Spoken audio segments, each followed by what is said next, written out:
She stabbed her mother over 30 times. Her stepfather, Thomas, took 2 gunshot blasts to the head. 17-year-old Ashlee Martinson did not deny committing these horrific acts. Hi guys, it's Aniston. You might know me from my meme page or other various parts of the internet because I am very present online because that's all I have to do with myself. Today I'm going to be talking about my childhood friend who was convicted as a murderer and sent to 23 years in prison. Before this video gets started, I just want to say that I am not a psychiatrist, I'm not a lawyer, I'm not a prison guard. I'm just a girl who had a friend as a child who ended up murdering her parents. I just wanted to talk about this and share my experience, and yeehaw boys, here we go. So this girl lived across the street from me when I was entering kindergarten, first grade, second grade, around that age, maybe even a little bit before. Growing up, we would play together constantly, always outside during the summer. I loved hanging out with this girl. But there were some really strange moments that I very vividly remember hanging out with her. For instance, one of the things that we used together was we'd hang out outside and she would have a mason jar with her full of water. Well, she would use this mason jar to drown out burrowing wolf spiders and get them to crawl out of their burrows and go into the jar. I am a self-proclaimed arachnophobe. I hate spiders near me. I hate spiders near me. I don't mind them doing their thing elsewhere, but I don't like seeing them. I don't like knowing they're around me. Ugh. Don't like them. I don't like other bugs in general either. But anyway, so she would trap these spiders and stick them in my face and be like, look at this, isn't this so cool? And yeah, I know they're not gonna hurt me, they're in a jar, but it still would freak me the heck out. I hated bugs and she knew that. But she was fine with them. She liked watching them crawl around and she'd hold them in her hand and stuff like that, which if you can do that, power to you, because... So yeah, she would do that. It's not that really big of a deal, it's just something that I remember from being her neighbor. Another memory I have with her is we were riding our bikes and hanging out with this other little girl that is near our age, and out of nowhere she just full speed rides her bike into our other friend who was just standing there. I can hear the noise that our other friend made when she got ran into. It was like a ooh kind of noise. I don't know, just imagine a 6-year-old, 7-year-old, 8-year-old, I don't remember how old we were. Just imagine a child in that age range getting rammed in the gut with a bike and landing on her butt in the middle of the street. My reaction to that was, did that just happen? So she ran full force and it shocked me, and I still think about that. I think I told my parents and they were like, well, just don't hang out with her for a little bit.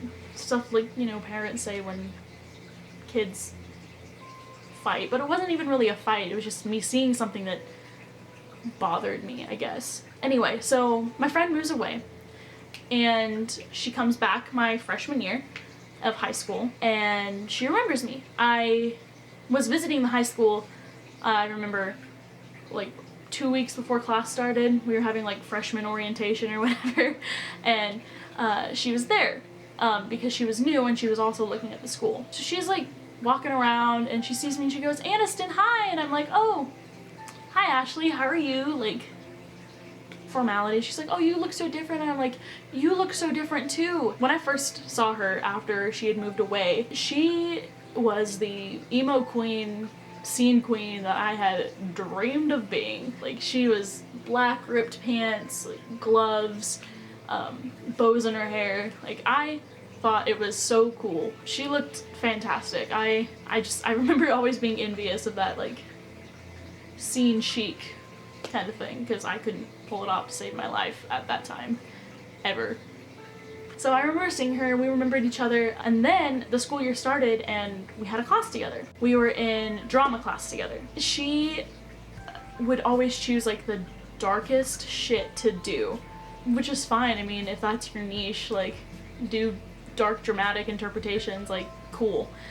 She'd always do that, and there would be some super passionate stuff behind the, like, evilness behind it, I'd say. Like, there was real anger in the parts where you're supposed to be angry. Like, it didn't seem like she was acting when she was doing these monologues or scenes with other people. But I just thought she was really good at it. After my freshman year, Ashlee moves away again. People around where I live became really, really close to her and saw her all the time and, like, were just around her in her day-to-day life. Something that, unfortunately for Ashlee, was really incriminating after she murdered her parents was she had this Tumblr blog called Vamchick. She posted creative stories on this blog where she would express desire to kill people, or just killing in general. In my opinion, I think that it was just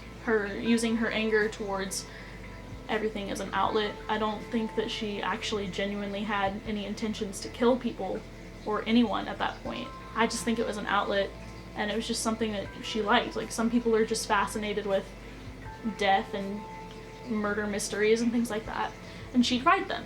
They were just surprisingly gory for a 16, 15-year-old to write. To deter this subject for just a smidge, when I was in high school, I was on my newspaper team, and after my town had found out that someone who went to our school had murdered their parents, I decided to write an article over it and get, like, people's reactions. I interviewed my English teacher, and something interesting that she said was that Ashlee had never written anything that was terribly concerning in her class.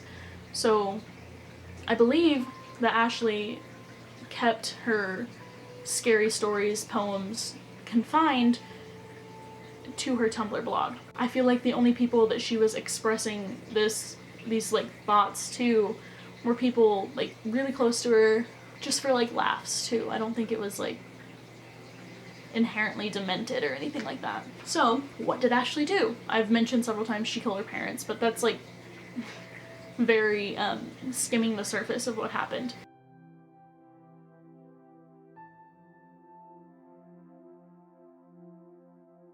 Based on what I've researched and read, there were multiple factors going into what ultimately transpired between Ashlee and her mom and her stepdad. To understand why this happened, you have to understand Ashlee's childhood and just, like, the people that she was surrounded with. Before I get into this, I just want to say that anything I say here is alleged and has not been proven to my knowledge. When Ashlee lived across the street from me, her mother had a boyfriend who was abusing her sexually, physically, emotionally. And I mean, looking back on it now, you can kind of, I want to say you can kind of tell that something weird was going on. Ashlee was a little strange, and I don't know if her love for the weird and scary stemmed from that initial abuse with the mom's boyfriend. But in a video interview that Ashlee did, she talked about how her mom knew this abuse was going on, and her mom did nothing to stop it, which is incredibly tragic. So yeah, there was that initial abuse, and then several years pass. Ashlee goes from living in my town to moving to coming back to moving again. And when she moved away the second time is when everything happened. So her mom gets out of this relationship with the first abusive boyfriend. They move, and her mom continues with her choices in terrible, terrible men, and gets in this relationship with another abuser. There's no mention of this man sexually abusing Ashlee, but she does mention that he regularly beats her mom and her 3 siblings. But for the most part, he wanted her to witness that he was in control, he had the power, and he wanted to show her that he could abuse her family and there was nothing she could do about it.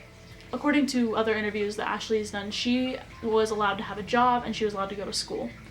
There was nothing in between that she could do, and if she spent extra time at either of those places, she would be punished. Ashlee gets into a relationship with a man that's a couple years older than her. She's 17 at the time, and as my memory serves, the man that she was with was 22. And her parents find out.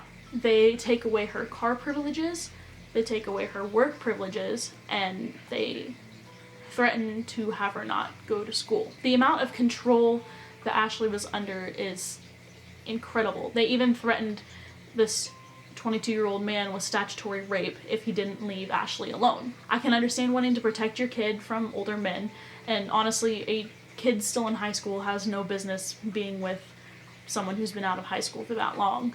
What sets her off is this relationship, and her stepdad finds out about it. So they take away all these privileges from her, and I mean, Ashlee, in interviews, Ashlee says she's on the brink of suicide. The stepdad was not legally allowed to have firearms in the house, but did so anyway.